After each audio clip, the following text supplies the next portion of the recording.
Remember that poor Jeopardy contestant from a few weeks ago who won 3 episodes in a row and then when being introduced flashed the same hand sign that NBA players make all the time when they score a three-pointer that looks like the OK hand sign, and then the twits on Twitter accused him of flashing a white supremacist hand sign? It's old news now, but the New York Times just did a story about it because, well, it's crazier than most people can imagine. And I actually forgot to include a key detail in my video about it, which is that it's not just the twits on Twitter who are hallucinating thinking the guy made a racist hand sign. It's actually also hundreds of former Jeopardy contestants. How hundreds of Jeopardy contestants talked themselves into a baseless conspiracy theory and won't be talked out of it, reports the New York Times. 595 former Jeopardy contestants who are supposedly the smartest people on planet Earth, and they're part of a private Facebook group or something. They all signed a letter and sent it off to the Jeopardy producers, demanding that the show apologize and that the segment be edited out of the show in rebroadcasts. In case you haven't been keeping up with this, one of President Trump's nonverbal quirks when he speaks is making what looks to be an OK hand sign, and so it became popularly known as the MAGA hand sign. And so years ago, some people on 4chan thought it would be funny to troll the liberal media by claiming that it was a secret code and that the 3 fingers signified a W, and that the index finger and the thumb and the wrist signified a P. Only the joke worked too well because the mentally ill in the media started to believe it, and people started getting canceled for making it, even accidentally, or, as you know, when playing the circle game. That's not to say that there isn't any racism in America today. For example, Chicago Mayor Lori Lightfoot announced that she's only doing interviews now with journalists who are black or persons of color because, well, she's perpetuating the anti-white racism that is the core of the Democrat Party platform. As a woman of color, as a lesbian, it's important to me that diversity is put front and center. Mayor Lori Lightfoot defending her most unusual decision to only invite black and brown journalists to her office for one-on-one interviews. Of course, diversity is a code word for less white people, or to be more specific, less straight white people. And many liberals think that they're helping by rebooting old television shows and movies and recasting the iconic characters as black. For example, The Wonder Years is back. It's back and black. The popular show from the late 80s to early 90s about a family in the suburbs back in the late 60s, early 70s has been rebooted and the family is now black. You know what? That's fine. But if we're going to be rebooting old television shows, maybe they should bring back Sanford and Son and have it star Clint Eastwood. Of course, they did this with Annie, the little redhead, curly-haired orphan that was remade with a black girl with an afro, and there's a remake of The Little Mermaid in the works, but instead of Ariel having her long red hair, it's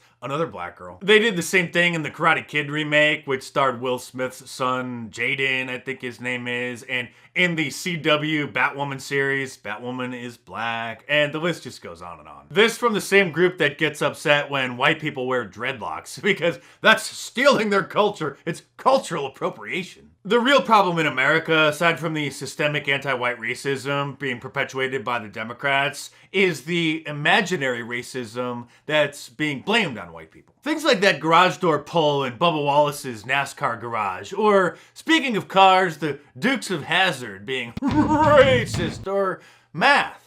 Seriously, they think that math is racist. Maybe I'll do a whole video just on that. Yuri Bezmenov warned about all this decades ago. He defected from the Soviet Union back in the 1970s and then did a very famous interview, I think in the early 80s, which you can still find on YouTube, where he warned about what the Marxist plan was to destabilize the West. Is a slow process which we call either ideological subversion or active measures, активные мероприятия in the language of the KGB, or psychological warfare. What it basically means is to change the perception of reality of every American to such an extent that despite of the abundance of information, no one is able to come to sensible conclusions in the interests of defending themselves, their families, their community, and their country. It's a great brainwashing process which goes very slow, and it's divided in 4 basic stages. The first one being demoralization. It takes from 15 to 20 years to demoralize a nation. Why that many years? Because this is the minimum number of years which requires to educate one generation of students in the country of your enemy, exposed to the ideology of the enemy. In other words, Marxism-Leninism ideology is being pumped into the soft heads of at least 3 generations of American students.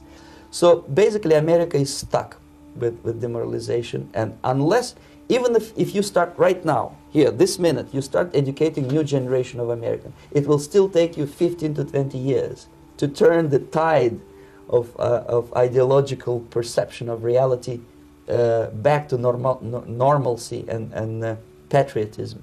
And even before that, people like G. Edward Griffin were warning about it in the early 1960s, like from this clip produced by the John Birch Society. In 1943, the following directive was issued from party headquarters to all communists in the United States.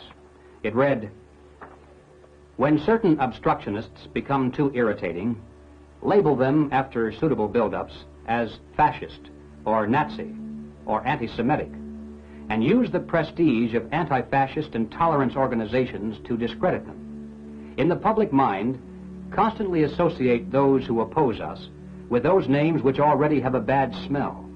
The association will, after enough repetition, become fact in the public mind."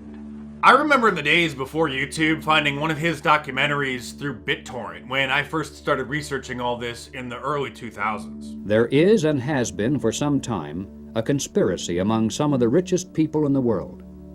A conspiracy that virtually owns the money systems of the major non-communist nations. This monopoly is protected by the power of the respective governments and is used to perpetuate the conspiracy's vast wealth by the creation of money out of nothing.